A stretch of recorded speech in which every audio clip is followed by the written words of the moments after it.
welcome live here to the New Hampshire Motor Speedway for live U.S. Legends Car Racing. I am your lead analyst and host and cameraman, and the list can go on and on.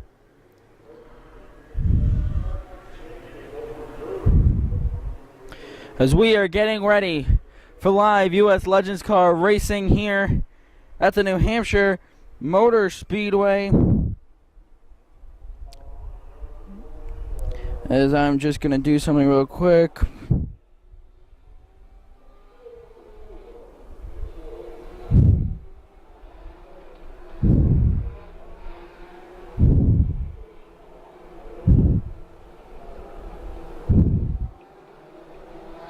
Trying to put something up on social media here.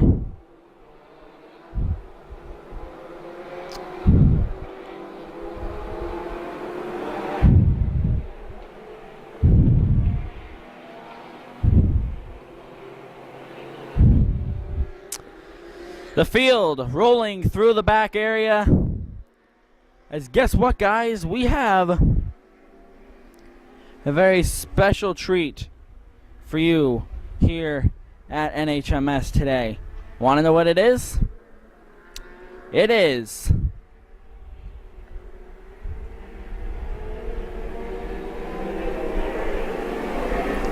right there. That little camera is bringing live to you start-finish line footage.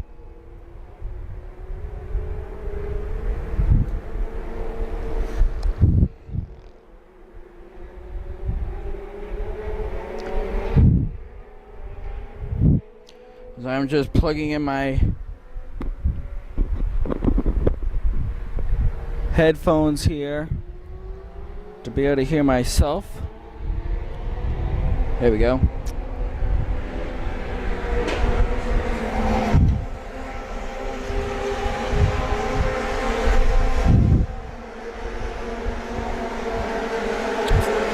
Let's go over the top 5 starters live here for New Hampshire Motor Speedway.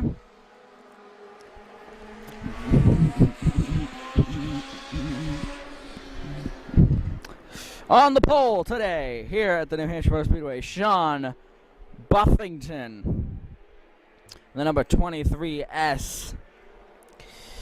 Starting second today is Tom Gray in the 18T. Starting third today is Mike Alton in the number 99.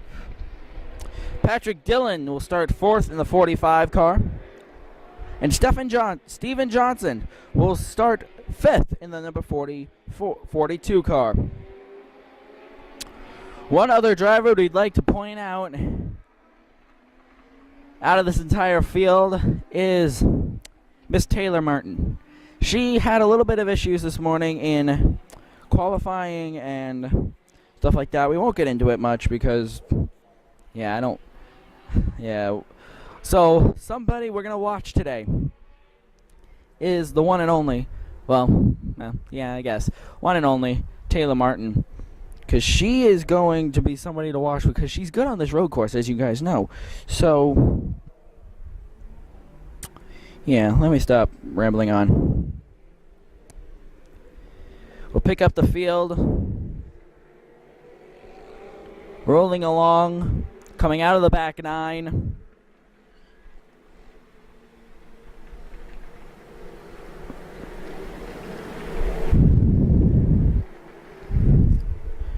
Here we go, ladies and gentlemen. Field forming up there. Waiting for the starting box.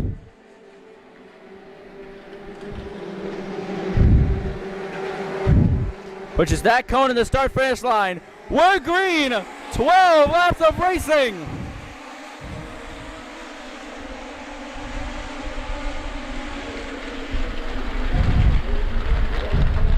Sean Buffington and Tom Gray, they both lead them through the first couple corners, heading back in to the back straightaway of the NASCAR Oval. they'll soon head to the back nine.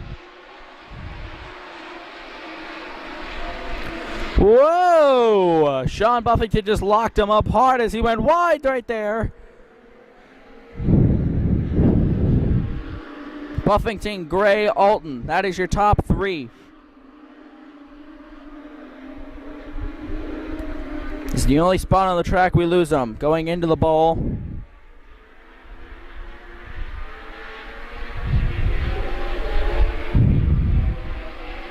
Taylor Martin has advanced 2 positions, and that's not right. The scoring tower says she has, but it looks like she's past like 5.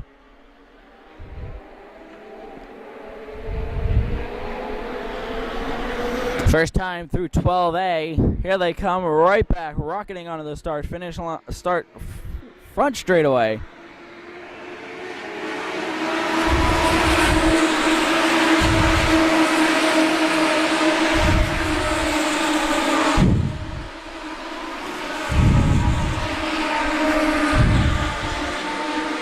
Taylor Martin is 7th.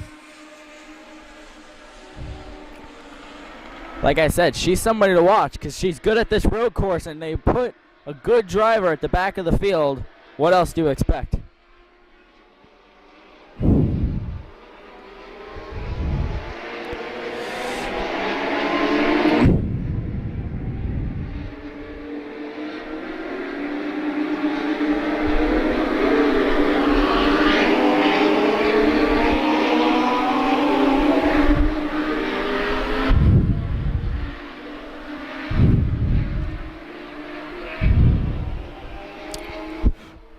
$11 laps to go here at the Moat Mountain Road Course race at NHMS. After this race, we'll have your top 3 finishers.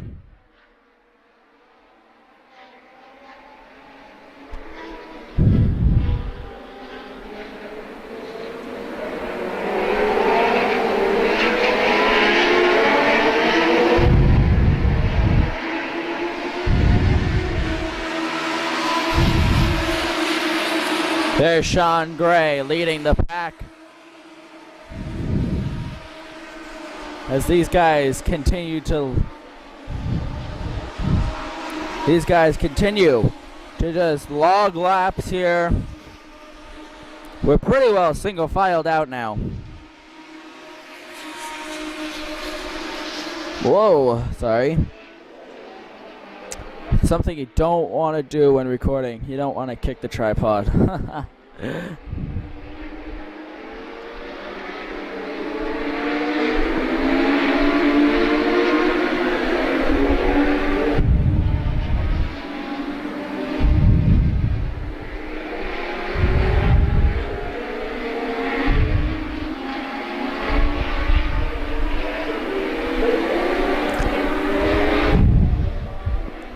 So with now 10 laps to go, we're going to go to our first Racing Hotspot Let Them Race of the day. We'll have more on the other side. So, yeah, let's go.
Alright, so in the last lap, we've seen a lot happen as right in front of us here.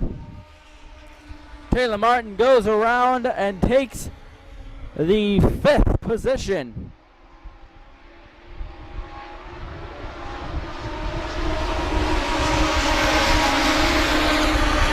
Eight laps to go as Tom Gray and Mike Alton battle up into the back 9.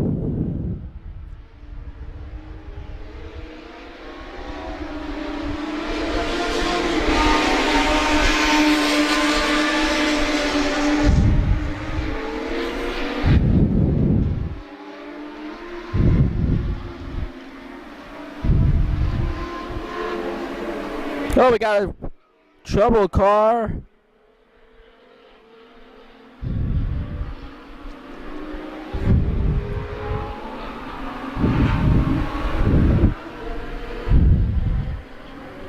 This might bring out a caution.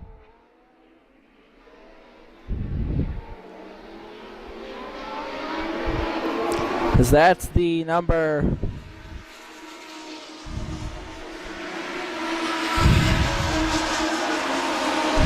140 of Jordan O'Brien. You see the corner worker, check out the car, make sure he's okay. But if the officials say that it's not safe for him to be there, we might get a caution.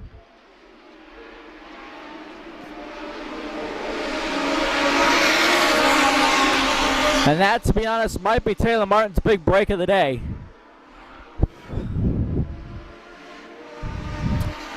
So we'll file back here. See, she's right there. But the gap between her and the 45 in 4th place has grown a lot, let's just say. You pick up your leader.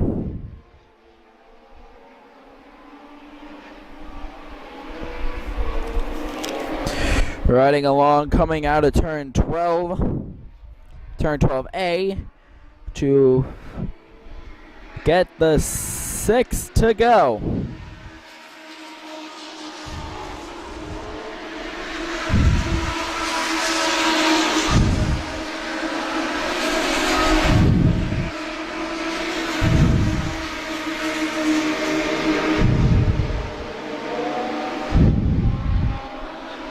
Six laps to go here at the New Hampshire Motor Speedway.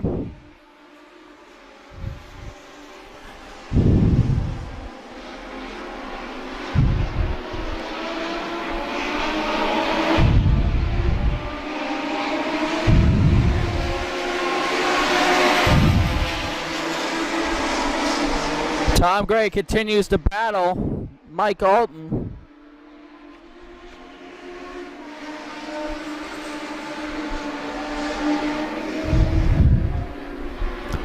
As you see the gap,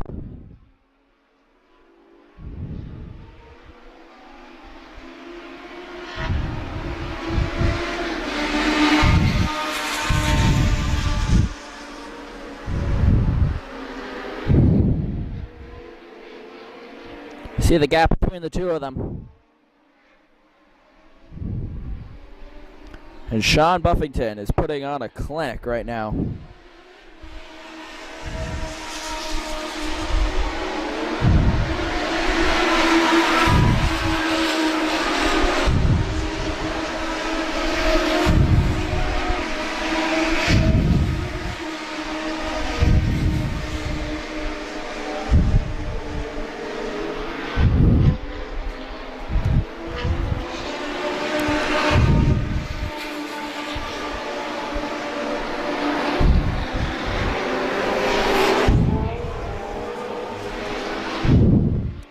Fall back a position or two to Patrick Dillon in the number 45.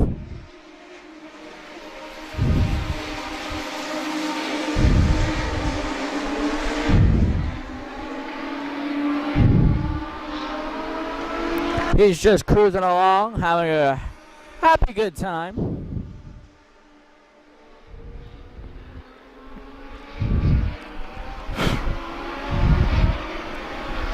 As Sean Buffington, last time by, got the 5 laps to go sign.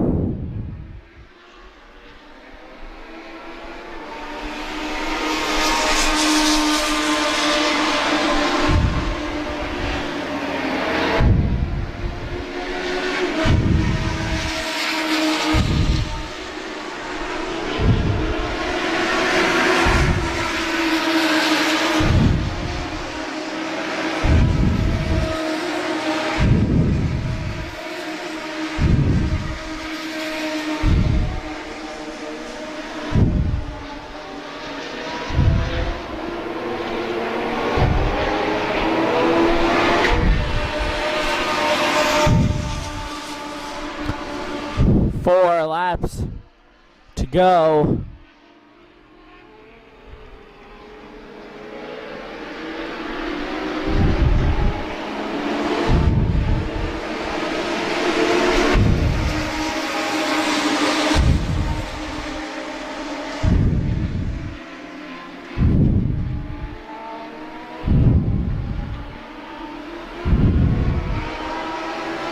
Mike Alton in the number 99. Continues to lead Tom Gray by a couple of car lengths. See, Tom is closing right there. Hold on.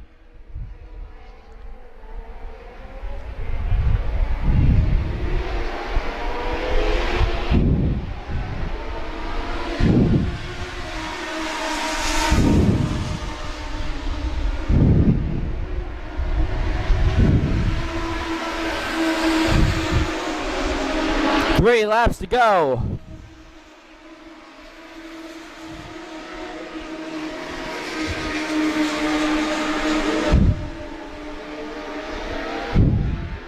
Oh, there's a bump.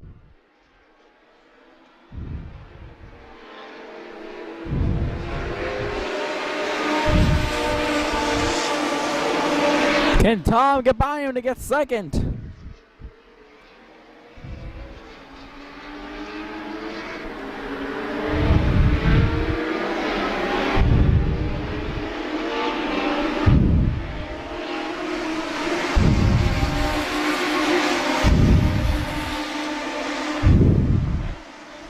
Is the lap car going to hold him up? No, they won't. He gets out of the way like a good sport.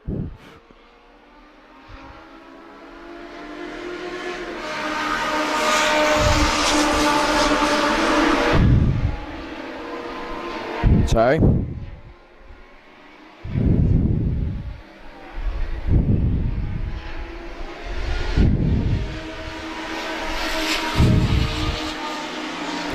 Sean Buffington gets the 2 to go.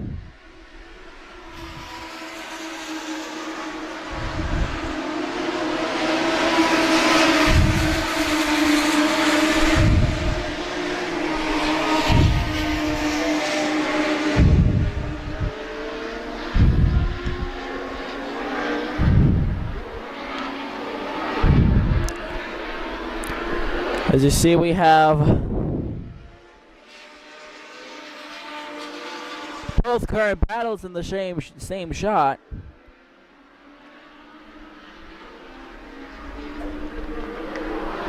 Well, this one's more of a battle than the other one. Taylor Martin on the inside of Patrick Dillon. Taylor Martin has just blew by the 4th place car. Now she's in 4th. As Sean Buffington continues to lead them, coming to the white flag.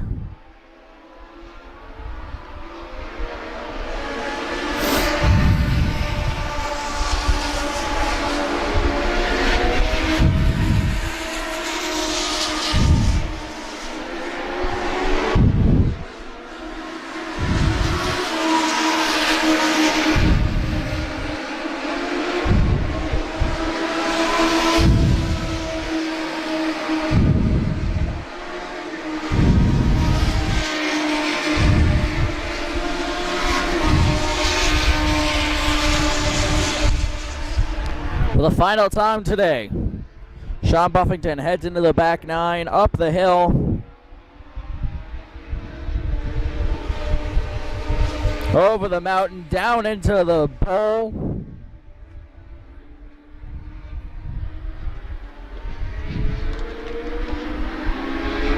Back up the mountain.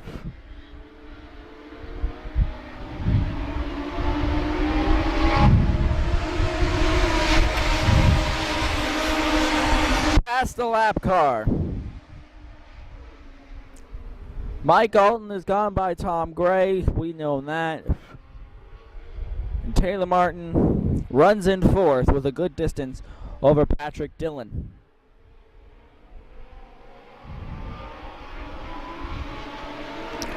As here we go. Sean Buffington is going to win at New Hampshire. Back to the stripe, it's Mike Alton and then Tom Gray. And holding on, moving up 10 positions, Taylor Martin finished fourth, and Patrick Dillon finishes fifth.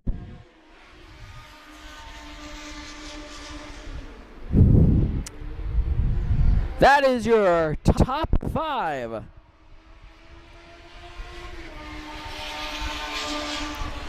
From today's Moat Mountain Road Course event.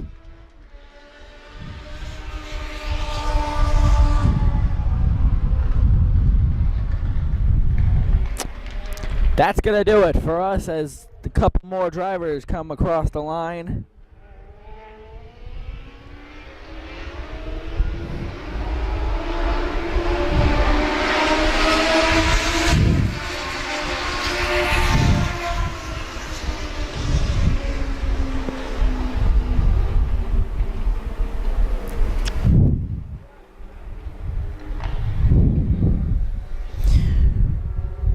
That's going to do it for us. Now let's head down to Devin Poslusny with post-race interviews. Sorry, I'm still getting used to this. Post-race interviews, Sean Buffington, Mike Alton, and Tom Gray. Down to you, Devin. All right, so thank you, Devin, for sending that down to me. Very low cut on the reporter and commentator. So I'm now with first place winner, Sean Buffington. No, I'm kidding. How was your car today, Sean? The car was actually it was off. We practiced. It was awesome. We set a track record. Came in from practice. We found a broken drill bit in the right rear tire. So the tire had a big hole in it. We got it fixed, not knowing though if it was going to vibrate or hold up for the race. We went out there, not knowing. I had also changed some brake pads in the car, and first couple laps was a little sketchy. And once the tire pressures come up, and I was sure the tire was going to hold, I was able to turn some good lap times and get away from my teammate and Mike Alton as they were dicing it out for second. That helped me get a little cushion. And at the end of the race, the car was actually it was getting better at the end of the race. Oh, that's good. Yeah, as I said in the video, you were putting on a clinic. Like you were, as soon as Tom and Mike started battling each other, you just were like, suckers, pull away. But very good job today. Thank you. Yeah, the biggest mistake most people make on a road course is overdriving it. Sometimes you got to go slower to go faster, and when you're looking in your mirror, it's hard to tell yourself to do that. But a lot of laps here, a lot of years here, and knowing the line and to slow down to go faster is a big key in my success here. All right. We noticed at the end there with the GoPro, I'm hoping the GoPro worked, you came right up against the wall. Is that a trait, something you want to do, or is it just happens? Actually, I started that when Ryan Uck started flagging. I don't know if it was last year or what, but just something I started doing. We'd mess around before the race, just something joking around, and I started buzzing the wall because he was the flagman, and just something I've done every time now. All right. We'd like to apologize, by the way, because the LRRS is racing, or he races right now, and the sun's out, and we're in the middle of it. We're in the middle of all the action. Yeah, and also I'd like to thank you for letting us up here. A little later on, we'll have our pre-race show from up here, and if you're interested, you could be on that too. More airtime. But so looking ahead to the oval, anything you can tell us, or are you scared, or what? Well, no, I'm coming off a loss on that. My teammate won last week, so I put some hours into it this week. I work primarily on my road course cars, but I definitely made some changes, changes he doesn't even know about. So we'll see if it's for better or worse. I'm looking to get back in victory lane on the oval, so I'm excited for tonight, and hopefully I made the right choices. Now, does the Nell car guys add any pressure to that, or do you think home turf you're just gonna smooth sail? No, it's definitely added pressure. They got some fast guys coming here, and this is our home track. We each have separate heat races, so we'll heat races with our group. They do heat races with their group, and then this week we are on the inside row for the start of the race. We alternate every time. They're here 4 times, so last time they were. It's just more of survival because we got our own points battle going. They got a points battle going, and you got to finish before you can, finish first. So we're hoping to just, pass some cars in the heat and advance our spot, and then that's where we can start for the feature. So hopefully it's inside the top 4, and we can get it in the end. Now, I'm trying to learn a little bit more about the oval and stuff like that. Practice speeds set your heat races, starting position, like first and second practice, they average out the times and then go, or just like on the road course, whether there's 1 practice or 2, they take your best time, and that's where you'd start. But now that with Nell car here, it's an invert. The top 3 are going to go to the back. So myself, Tom Gray, Taylor have to start in the back of the heat race. But wherever we advance in the heat, we can start in the feature. We don't get penalized again. So we know we got to start in the back regardless of lap times. So we just got to get our cars best we can in the practice, and get as many spots in the heat as we can. Now, since you're starting in the back, does that change your approach going to practice, or do you think maybe we'll just lay back for practice or go hard? Yeah, well, you got to get the car right, so you got to practice as much as you got to get the car right. But if the car's right, you definitely get off the track. You don't put yourself in a position to get wrecked in practice. Keep the laps off your tires. And, you definitely will save a little more if the car is fast right out of the trailer. Okay, well, hopefully we'll see you in the pre-race show. If not, then good luck tonight. And, yeah. Yes, and thank you very much for the interview. You're welcome. Back now over to you, Devin. Okay, so now I'm with third place finish. Okay, Tom Gray, how was your car today? Actually, the car was perfect. Sean worked on this thing all week and got it back to normal. And I think I had a first place car and a third place driver. So the car was perfect. Now, I noticed that right on the start, Sean took off. He was putting on a clinic, as I said, and you and Mike were battling. Tell us a little bit about that, like you and Mike battling. Sure. Sean taking off is not new to us. I mean, there's 12 turns on this track, and he hits his mark on all 12 turns. So if anybody's waiting for Sean to make a mistake, they're going to be waiting a long time. However, Mike makes a mistake, I make a mistake, and I get him in a turn, he gets me in a turn, and it was an epic battle. It was a clean battle. I got to give Mike credit. He ran me clean. I shook his hand. That's a lot of fun doing that stuff, but you're just a mistake off when you're running second and third. And, the more we do that, the further Sean walks away. So I'm sure he's hoping for that, and we're hoping to pass each other, but we had fun out there today. All right. Now, Mike races every week at the road course, right? I'm still learning. So he races. Is it like an ongoing battle between you and him, or is it every once in a while, or? No, we're I would consider top cars, and it's who's got the better setup and the better driver on that given day. So me and Mike have mixed it up a lot in the past, and it's clean driving, it's fun. You just got to pay attention out there and limit your mistakes is what it comes down to. Okay. Now, looking ahead to the mini oval, I was going to say oval, but you guys don't run the big one. The mini oval, with the Nell car guys, does that change? Sean was telling me a little bit about it, how the heat races, how you guys are automatically going to be in the back of the heat races. Does that change up your approach to the practices, or? Yeah, it certainly does. Obviously, we're running Loudon by ourselves. It's based on time trials. So you obviously want to go the quickest you can in the practice and dial it in on the second practice. With this approach where you have a pill drawer what you want to do is make sure you have a car for a long run. You know, because we're going to run 25 laps, you got to come through traffic. It's a lot different mindset. It's a lot different racing because for that reason, you have to pick your way, pick your spots to pass. So it certainly is different. And quite frankly, you know, 25 laps go by pretty quick. So you got to giddy up and go. Giddy up and go. I like that. So racing with the Nell car guys, is that a change? We'll stay on the approach change topic. Does that change your approach going into the race with the Nell car, or is it the same, go as hard as you can up to the front? No, they're pretty much the same. I mean, you know, obviously it's different. As I said, we start in the front when we're doing time trials and we got some fast cars. When the approach becomes where you got to pick a pill drawer and start in the back and come through, what you want to do is make, you know, clean racing, try and pick your spots so you get through that, because it doesn't matter how quick of a car you have at that point. If you can't get through traffic, until you get traffic, you get single file, and then I can run Sean down, he can run me down. You know what I mean? It comes to that.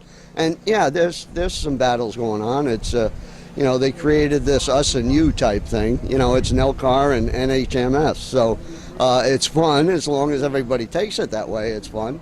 But these guys are a great bunch to race with. We've raced with them in the past, and we should have some fun out there today. Okay, well, good luck tonight at the Oval. Congrats on your third place. Hopefully you'll win and beat Sean again, and we'll see what happens. So, Devin, now over to you and Mike. All right, thank you, Devin. Very small business, just me, myself, and I. So, today you finished second, correct? That's correct. How was your car out there? Tell us a little bit about your race. Well, for the first 7 races here, it's all about trying to catch Sean. We've been right on him, just as fast as him, but not fast enough to catch him. So we made some wholesale changes over the week at the shop, something we've never done before. We went out for practice, and it wasn't quite fast. So we made another little change before the feature. Went out there, and it worked. We shaved almost a half a second off. We had one of the fastest laps, the fastest lap during the race. So we're happy. We're real happy that we got it back and made some improvements there. Okay, so you and Tom were battling each other the entire race and seeing Sean get smaller and smaller in the racetrack ahead of you. Tell us a little bit about the battle from your perspective. Tom was saying it was a clean battle, and yeah. Yeah, it was a very clean battle. Both those guys run clean. It's very fun to race with them because you can really push yourself when you run with them and not have to worry about them doing anything to you or stupid. So we started off. I knew that I had to get by him quick if I had anything for Sean, because he can get away from you quick. My motor's getting a little tight, so I couldn't get him on the first 2 or 3 laps on the straightaway. So I had to find a place where I was better than him, and that's usually the hill. My car seems to always be fast up the hill and into the bowl. So I think it was lap 4 or 5, I finally got under him and got to the outside of him, going up the hill into the bowl, got under him in the bowl and took off. But then he was right there on me, and it was one of the toughest races I've ever done, because I knew if I made one mistake, he was going to take advantage of it. And that's what it was all about. We ran the whole race with him and I, and he was, again, touching me, bumping me a little bit, you know, friendly stuff. So he wasn't giving me a break. Okay, so darn motorcycles. Looking ahead to the road course race tomorrow, you said you'll be here. Are you going to change your car at all, or are you just going to put it in the trailer, lock it up, and race tomorrow? We just got done talking about some potential changes. They're going to definitely be minor ones if we do anything. And I think we will make a small change, but nothing like we did over the week or before the feature today. Okay, could you tell us anything about the changes, or are those kind of confidential? Some of them are a little confidential right now, but for tomorrow it might just be a little air pressure or wedge. It's nothing serious tomorrow. You know, the car's definitely where we like it right now. It can be faster, but you know, with not much time for practice, we don't want to make a wholesale change for tomorrow. Okay, so anything else you would like to say since this is our first interview? Anything else? Question from me? No, Pretty much, I don't think I do. You know, it's great to come here. The track facility is awesome. I'd really like to see some more cars come. Anybody out there that wants to get involved in racing on a small budget with a bunch of great guys at one of the best facilities you could ever be at, this is the place to come. I mean, these Legends cars, you can pick them up used for $5 or $6 grand and be racing, and they're very inexpensive to maintain and repair, and they're very easy to work on for new guys. There's a lot of things that are not in these cars that regular race cars have that make them more complex. So a beginner or a guy with not a lot of experience can get these cars working really good on a budget. And I'll tell you, they may look small, but they race as good as big cars. Okay, well, thank you for the interview. And yeah, Devin, back up to you. Thank you, Devin, for sending that back up to me. That's going to do it for us tonight here at the New Hampshire Motor Speedway, or for today at least. Join us again next time, later today, for the NELCAR Tour race live from New Hampshire Motor Speedway at the Mini Oval down there. Also, the Bandolero cars are going to be there, and that will do it. So, thank you for joining us for the Remote Mountain Road Course race. Join us again a little later on for the Oval race. But until we see each other then, goodbye, everybody.